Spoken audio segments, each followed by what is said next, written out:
Hello, ഒരുപാട് നിരാശയോടെ മടങ്ങേണ്ടി വന്നൊരു യാത്രയെ പറ്റിയാണ് കേട്ടോ പറയുന്നത്. വേറൊന്നുമല്ല, ഈ ഒരു വീഡിയോ നമ്മൾ പകുതിക്ക് വെച്ച് നിർത്തുകയാണ്. എങ്കിലും കഥ നിങ്ങളോട് പറയണം തോന്നി.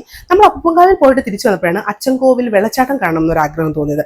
എല്ലാവരും പറഞ്ഞു വഴിയെ പോകാതെ ഓഫ് റോഡ് റൈഡല്ലേ ബെസ്റ്റ് എന്ന് പറഞ്ഞിട്ട് ഞങ്ങൾ കൊടും കാട്ടിൽ കൂടെ പോയി. ഒരു 2-3 മണിക്കൂർ കൊടും കാടെന്ന് പറഞ്ഞാൽ പോരാ, കാട്ടിൽ കൂടെയായിരുന്നു ഞങ്ങളുടെ യാത്ര. റോഡെന്ന് പറഞ്ഞാൽ മഹാമോശം. ഈ കാണുന്ന റോഡൊന്നുമല്ല, അങ്ങോട്ട് ചെല്ലും തോറും കാടും റോഡും മോശമായിക്കൊണ്ടിരിക്കുകയാണ്. വഴി ഫുള്ള് ആനപ്പിണ്ടാണ്. എന്ന് വെച്ചാൽ എപ്പോഴും ആന ഇറങ്ങുന്ന സ്ഥലമാണെന്ന് പിന്നെ ഞങ്ങൾ പുറത്തിറങ്ങിയപ്പോഴാണ് മനസ്സിലായത്. എന്തോ ഭാഗ്യം കൊണ്ട് ആന വന്നില്ല, പക്ഷെ വഴിയിലെല്ലാം ആനപ്പിണ്ടങ്ങൾ ഉണ്ടായിരുന്നു. എന്തെങ്കിലും ഒരു പ്രശ്നം വന്നു കഴിഞ്ഞാൽ നമുക്ക് വണ്ടി അങ്ങോട്ടോ ഇങ്ങോട്ടോ തിരിക്കാൻ പറ്റില്ല. ഇപ്പുറം അപ്പുറം എല്ലാം കാടാണ്. ഒരൊറ്റ റോഡ് മാത്രമേ ഉള്ളൂ. പിന്നെ വഴിയിൽ എപ്പോഴും ഒരു കേൾവണ്ടി കണ്ടപ്പോഴാണ് ഞങ്ങൾക്ക് സമാധാനമായി, ഞങ്ങളെപ്പോലെ പെട്ടുപോയ വേറെ ആരെങ്കിലും ഒക്കെ ഉണ്ടല്ലോ എന്ന്. പക്ഷെ നമ്മുടെ നിരാശ ഇതൊന്നും ആയിരുന്നില്ല. എന്തും വരട്ടെ എന്ന് വിചാരിച്ച് നമ്മൾ പോയി. പെട്രോൾ ഇല്ല, വെള്ളമില്ല, കടകളില്ല, ആഹാരമില്ല, ഒന്നുമില്ലാതെ ഞങ്ങൾ അത്രയും ക്ഷീണിച്ച് ചെന്ന് അവിടെ എത്തിയപ്പോൾ അവർ പറയാണ് വെള്ളമില്ല എന്ന്. ചിലരൊക്കെ അഡ്ജസ്റ്റ് ചെയ്ത് കുളിക്കും, വേനലായതുകൊണ്ട് വെള്ളമില്ല.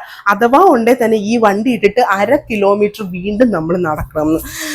വിഷമിച്ചു പോയി കഴിച്ച് ഇത്രയും 2-3 മണിക്കൂർ വിശപ്പും ദാഹവും ഒക്കെ സഹിച്ച് ഈ പൊട്ടിപ്പൊളിഞ്ഞ റോഡിലൂടെ ഈ വണ്ടിയും കൊണ്ട് നമ്മുടെ കാറും കൊണ്ട് പോയ അവസ്ഥ നിങ്ങളൊന്ന് ആലോചിക്കണം. അത്രയ്ക്ക് മോശമുള്ള റോഡിൽ കൂടെ ഡേഞ്ചറസ് ആയിട്ടുള്ള ഒരു യാത്രയിലൂടെ ഞങ്ങൾ കടന്നു പോയിട്ട് അവസാനം വെള്ളച്ചാട്ടം കാണാൻ പറ്റില്ലെന്ന് പറഞ്ഞാൽ വിഷമം വരില്ലേ.